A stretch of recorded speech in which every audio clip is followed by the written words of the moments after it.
Hi മക്കളെ, എല്ലാവർക്കും Leeds academy ട്യൂഷൻസിൻ്റെ പുതിയൊരു വീഡിയോയിലേക്ക് സ്വാഗതം. എല്ലാവരും സുഖമായിട്ടിരിക്കുന്നല്ലോ അല്ലേ? അപ്പം കഴിഞ്ഞ ക്ലാസ്സിൽ നമ്മൾ പഠിച്ചത് മലയാളം കേരള പാഠാവലിയിലെ ആദ്യത്തെ യൂണിറ്റിലെ ഫസ്റ്റ് പാഠഭാഗമായ ലക്ഷ്മണ സ്വാന്തനം എന്ന പാഠത്തിലെ കുറച്ച് വരികളാണ് പരിചയപ്പെട്ടിരുന്നത്. അതിൻ്റെ അർത്ഥവും ടീച്ചർ പറഞ്ഞു തന്നിരുന്നു. ഇന്നതിൻ്റെ ബാക്കി ഭാഗമായിട്ടാണ് ടീച്ചർ വന്നിരിക്കുന്നത്. എല്ലാവരും റെഡിയല്ലേ? ഓക്കെ, അപ്പം നമ്മുടെ ലക്ഷ്മണ സ്വാന്തനം എവിടം വരെയായിരുന്നു നമ്മൾ പറഞ്ഞു നിർത്തിയത്?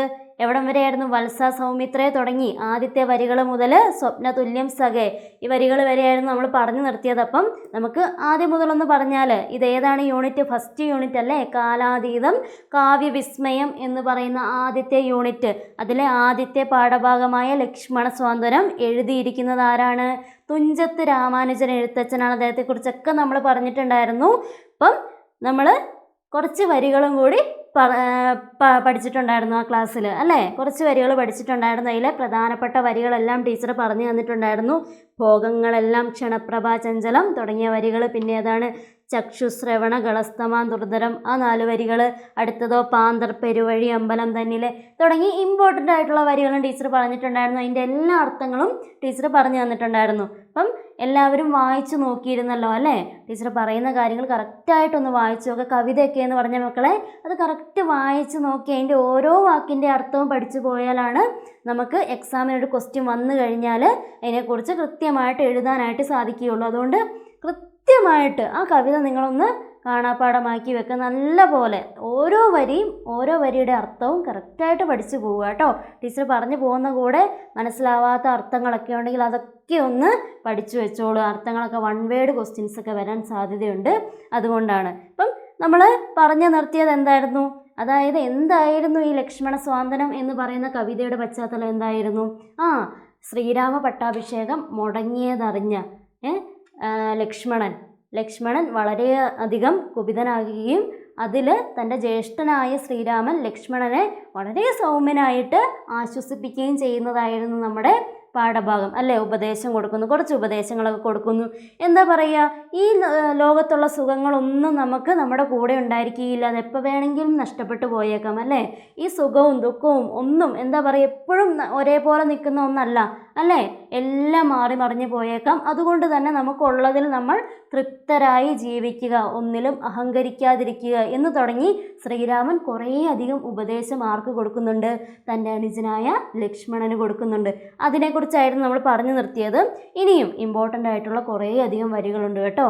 അപ്പം അത് ഏതൊക്കെയാണെന്ന് നമുക്കൊന്ന് പരിചയപ്പെട്ടാലോ? ബാക്കി വരുന്ന വരികൾ നമുക്കൊന്ന് നോക്കാം. മക്കൾ ശ്രദ്ധിച്ച് കാണുക കേട്ടോ. അടുത്ത വരികൾ ഏതാണ്?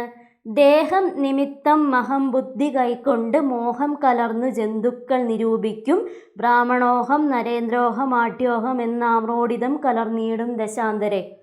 ജന്തുക്കൾ ഭക്ഷിച്ചു കാഷ്ടിച്ചു പോകിലാം വെന്തു വെണ്ണീറായി ചമഞ്ഞു പോയിടിലാം മണ്ണിനു കീഴായി കൃമികളായി പോകിലാം നന്നല്ല ദേഹം നിമിത്തം മഹാമോഹം. എന്താണ് ഇവിടെ പറയുന്നത് കുഞ്ഞുങ്ങളെ? എന്താ പറയുന്നത്? ഒരു ശരീരമുണ്ടെന്ന് കരുതി അതിൽ അഹങ്കരിച്ച് നടക്കാൻ പാടുണ്ടോ? ഇല്ല.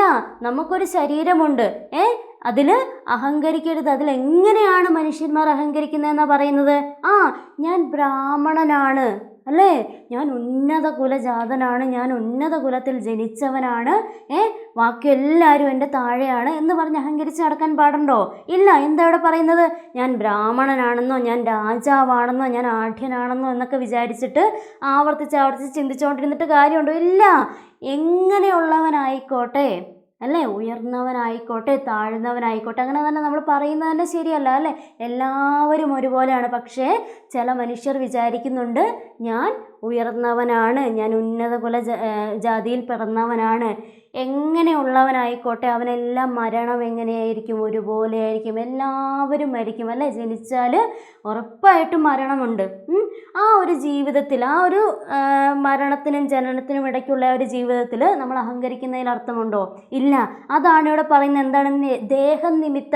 ദേഹനിമിത്തം അഹംബുദ്ധി, അഹങ്കാരം, പാടില്ല എന്നാണ് പറയുന്നത് അല്ലേ. ബ്രാഹ്മണനാന്നോ ആഢ്യനാന്നോ ഉന്നത കുലജാതനാന്നോ അല്ലെ രാജാവാണെന്നോ ഒന്നും അഹങ്കരിക്കുന്നത് നന്നല്ല എന്നാണ് ഇവിടെ പറഞ്ഞിരിക്കുന്നത്. എങ്ങനെയുള്ള ഒരു ശരീരമാണ് നമ്മുടെ, അതാണ് അടുത്തത് പറയുന്നത്. എന്താണ് പറയുന്നത്, ഇമ്പോർട്ടൻ്റ് വരികളാട്ടോ ഈ ദേഹനിമിത്തം. ഇതും വളരെ ഇമ്പോർട്ടൻ്റ് ആയിട്ടുള്ള വരികളാണ്. ജന്തുക്കൾ ഭക്ഷിച്ചു കാഷ്ടിച്ചു പോകിലാം. എങ്ങനെയാണ് നമ്മുടെ ശരീരം എന്താണ്, നമ്മുടെ മരണത്തിന് ശേഷം എന്തായി തീർന്നേക്കാം, ജന്തുക്കളല്ലേ, ജന്തുക്കൾ അത് ഭക്ഷിച്ച് കാഷ്ടിച്ചു പോയേക്കാം. പിന്നെ എന്താണ്, വെണ്ണീറായി ചമഞ്ഞു പോയി തീർന്നിടാം അല്ലേ, നമ്മളെ ദഹിപ്പിക്കും അല്ലേ. ചില മതങ്ങളുടെ വിശ്വാസപ്രകാരം ശരീരം എന്താണ്, മരണശേഷം ദഹിപ്പിച്ചാണ് കളയാറ്. എന്താണ്, വെറും ചാരമായി തീർന്നിടും അല്ലേ, നമ്മുടെ ശരീരം വെറും ചാരമായി തീർന്നിടും.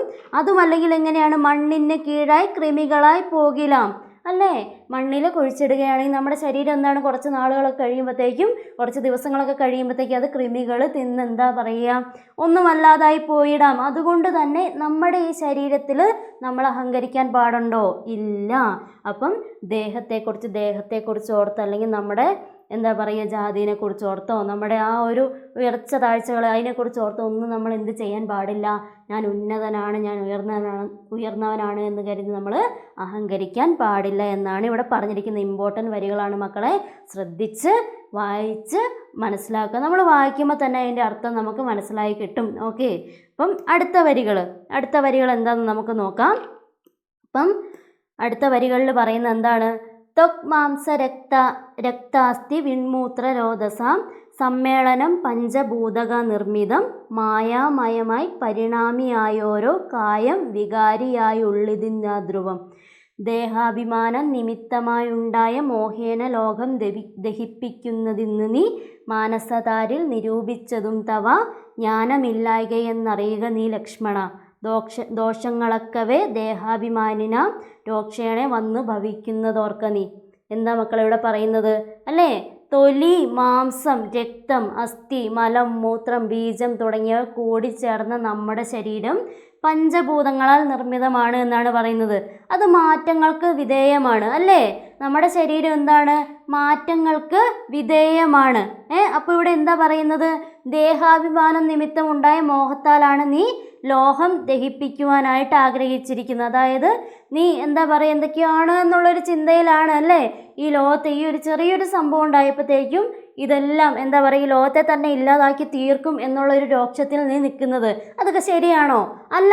നമ്മുടെ ശരീരം എന്ന് പറയുന്നത് എന്താണെന്നാണ് പറഞ്ഞിരിക്കുന്നത്, മാറ്റത്തിന് വിധേയമാണ്. എപ്പോൾ വേണമെങ്കിലും ഇല്ലാതായി തീർന്നേക്കാം. അങ്ങനെ നീ ചിന്തിച്ചതിൻ്റെ കാരണം ഇവിടെ എന്തെന്നാണ് പറഞ്ഞിരിക്കുന്നത്, അജ്ഞതയാണ് എന്നാണ് പറഞ്ഞിരിക്കുന്നത്. നിൻ്റെ മനസ്സിലെ അജ്ഞതയാണ് നിന്നെ ഇത്രത്തോളം ദേഷ്യത്തിലും അല്ലെങ്കിൽ ഇത്രത്തോളം കോപാകുലനാക്കാനായിട്ടുള്ള കാരണം നിൻ്റെ ഉള്ളിലെ ഒരു തരം അജ്ഞതയാണ് അല്ലേ. നമ്മുടെ ശരീരത്തെക്കുറിച്ച്, നമ്മുടെ ചുറ്റുപാടിനെക്കുറിച്ച് ഒക്കെ നമുക്കൊരു ബോധമുണ്ടെങ്കിൽ അല്ലേ, നമുക്കൊരു ബോധമുണ്ടെങ്കിൽ ആ ഒരു അജ്ഞത നമുക്കുണ്ടാവില്ല അല്ലേ. ഈ അജ്ഞതയാണ് നമ്മളെ പല തെറ്റിലേക്കും നയിക്കുന്നത് എന്നാണ് ഇവിടെ പറയുന്നത്. ദേഹത്തോടുള്ള അമിതമായ സ്നേഹമാണ് ദോഷങ്ങൾ എല്ലാം സംഭവിക്കാൻ കാരണമായി തീരുന്നത് അല്ലേ.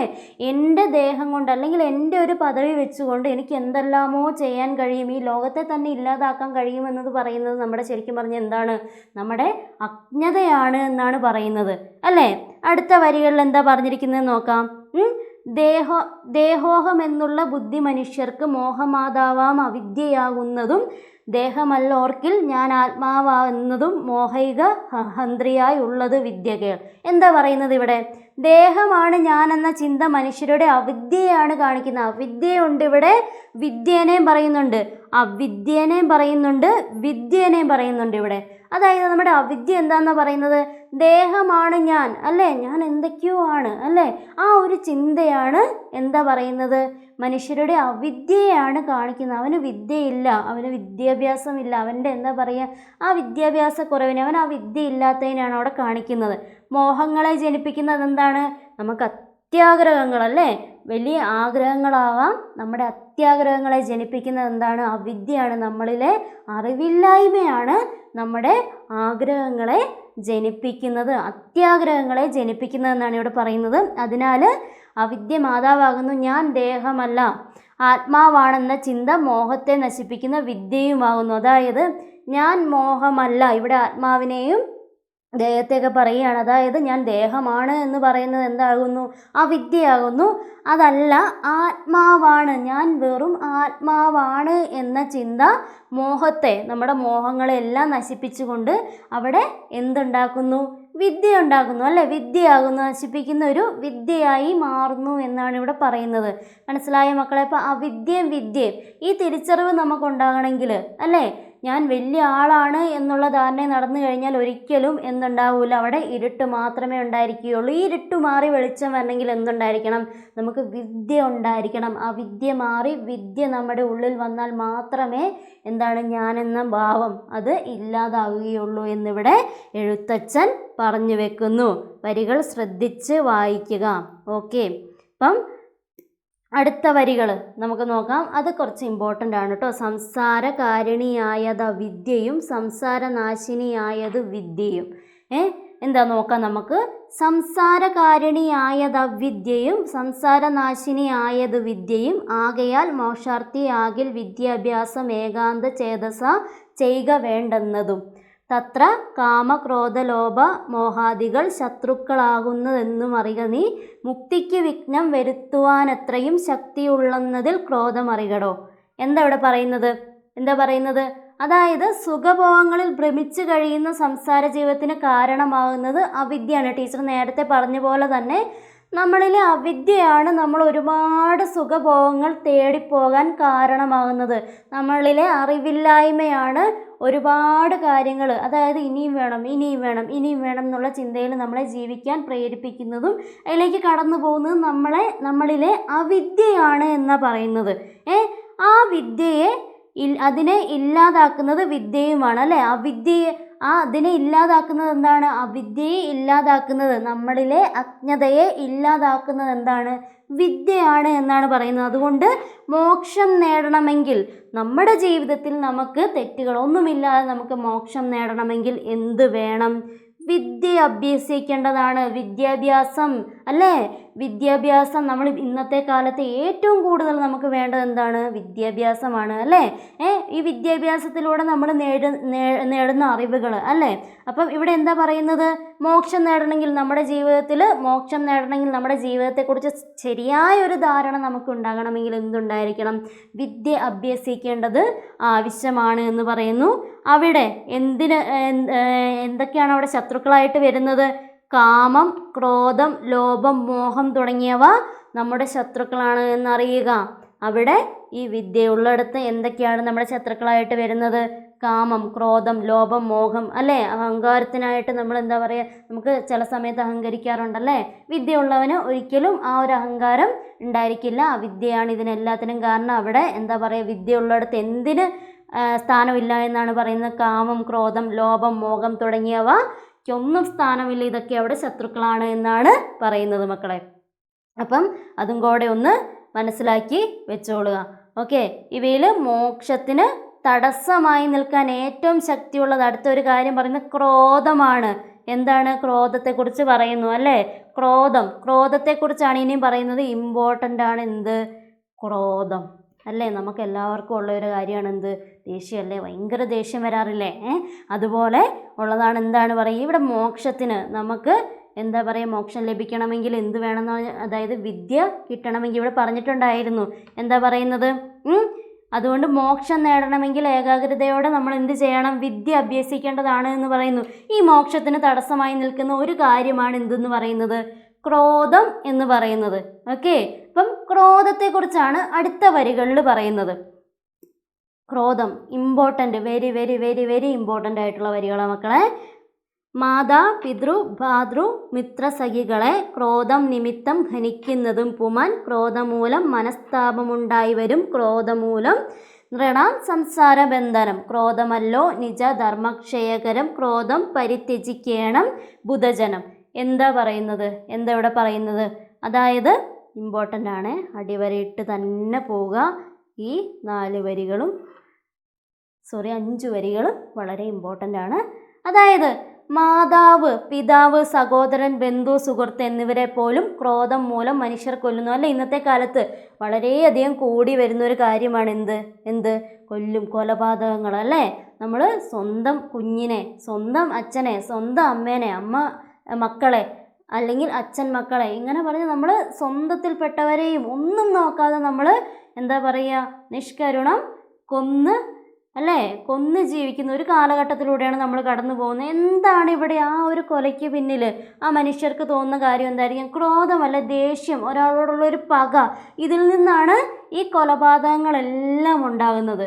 അല്ലേ, അപ്പോൾ ഇവിടെ എന്താ പറയുന്നത്? മാതാവെന്നോ പിതാവെന്തോ ബന്ധുക്കളെന്നോ സഹോദരനെന്നോ ഒന്നും നോക്കാതെ, സുഹൃത്തെന്നോ ഒന്നും നോക്കാതെ, ചിലപ്പം എന്താണ് തോളി കൈയിട്ട് നടന്നവൻ, ഇന്ന് തോളി കൈയിട്ട് നടക്കുന്നവനായിരിക്കും നാളെ ചിലപ്പം ഒരു ദേഷ്യത്തിൻ്റെ പുറത്ത്, ഒരു പകയുടെ പുറത്ത് കൊന്നു കളയുന്നത്. അല്ലേ, അപ്പം എന്താ പറയുന്നത്? ഇതെല്ലാം മൂലം, ഈ ക്രോധം മൂലം എന്താണ്? മനുഷ്യനെ തന്നെ ഇല്ലാതാക്കിക്കൊണ്ടിരിക്കുകയാണ് എന്നാണ് പറയുന്നത്. അപ്പം ഈ ക്രോധം മൂലം നമുക്ക് എന്തുണ്ടാകുമെന്നാണ് പറയുന്നത്? മനസ്താപം ഉണ്ടായി വരും. അല്ലേ, മനോദുഃഖം ഉണ്ടാകുന്നു ഈ ക്രോധം മൂലം. ഒരു ക്രോധത്തിൻ്റെ പുറത്ത് നമ്മൾ എന്തെങ്കിലും ചെയ്തു പോകും, പക്ഷേ അതിനുശേഷം നമുക്ക് എന്തുണ്ടാവും? മനസ്താപം, മനോദുഃഖം, വിഷമമൊക്കെ നമുക്ക് ഉണ്ടായി വരുന്നു. പിന്നെ എന്താണ് പറയുന്നത്? ലൗകിക ജീവിതത്തിൽ മനുഷ്യനെ തളച്ചിടുന്നതും ക്രോധമാണ്. അല്ലേ, നമ്മളെ ഒറ്റപ്പെടുത്താനും നമ്മളെ ഇല്ലാതാക്കി തീർക്കാനും നമ്മളെ ഈ നമ്മുടെ എന്താ പറയുക സമൂഹത്തിൽ നിന്ന് തന്നെ മാറ്റി നിർത്താനും ഈ ക്രോധം ചില സമയങ്ങളിൽ കാരണമായി തീരും. നിങ്ങൾക്കൊക്കെയല്ലേ വീട്ടിൽ നമുക്ക് പെട്ടെന്ന് അച്ഛനും അമ്മയും എന്തെങ്കിലും പറഞ്ഞു കഴിഞ്ഞാൽ നമുക്ക് എന്ത് വരും? പെട്ടെന്ന് ദേഷ്യമൊക്കെ വരുമല്ലേ? അങ്ങനെ പാടുമില്ല. അവർ നമ്മളെ അതുപോലെ സ്നേഹിച്ച് കൊണ്ട് നടക്കുമ്പം ചിലപ്പം പ്രായത്തിൻ്റെ ആയിരിക്കാം, അങ്ങനെയൊക്കെ നമുക്ക് പറയാം. പക്ഷേ ക്രോധം എന്ന് പറയുന്നത് എന്താണ്? ദേഷ്യം എന്ന് പറയുന്നത് എന്താണ്? വളരെ അധികം വിനാശം വരുത്തുന്ന ഒന്നായിട്ടാണ് ഇവിടെ പറയുന്നത്. പിന്നെന്താണ്? ധർമ്മത്തിൻ്റെ ക്ഷയത്തിന് കാരണമാകുന്നതും ക്രോധമാണ്. എങ്ങനെയൊക്കെയാണ്? മനുഷ്യനെ, ലൗകിക ജീവിതത്തിൽ മനുഷ്യനെ തളച്ചിടുന്നത് ക്രോധമാണ്. ധർമ്മത്തിൻ്റെ ക്ഷയത്തിന് കാരണമാകുന്നത് ക്രോധമാണ്. അതിനാൽ ക്രോധത്തെ ബുദ്ധിമാന്മാരാണെങ്കിൽ അല്ലെങ്കിൽ ജനങ്ങൾ എന്ത് ചെയ്യണം?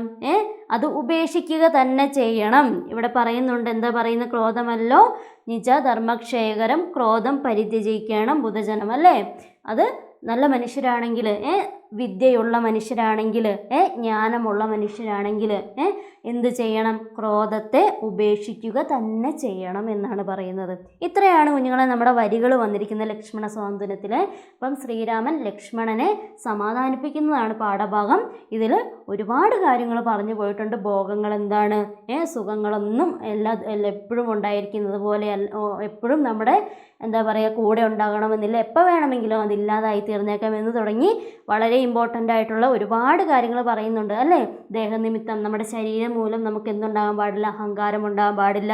ക്രോധത്തെക്കുറിച്ച് പറയുന്നുണ്ട്. അല്ലേ, അപ്പം പുഴയിലൂടെ ഒഴുകി പോകുന്ന തടിക്കഷ്ണം പോലെയാണ് നമ്മുടെ ജീവിതം എന്ന് പറയുന്നുണ്ട്. അല്ലേ, അതൊന്നും എന്താ പറയുക എന്നും നിലനിൽക്കുന്ന ഒന്നല്ല എന്ന് പറയുന്നുണ്ട്. മനുഷ്യ ജീവിതത്തിൻ്റെ വിവിധ തലങ്ങളിലൂടെ, അല്ലേ, ഏതൊക്കെ രീതിയിലാണ് മനുഷ്യജീവിതം മുന്നോട്ട് പോകുന്നതിൽ നമ്മളായിട്ട് വരുത്തി വെക്കുന്ന ഒരുപാട് കാര്യങ്ങളുണ്ടല്ലേ.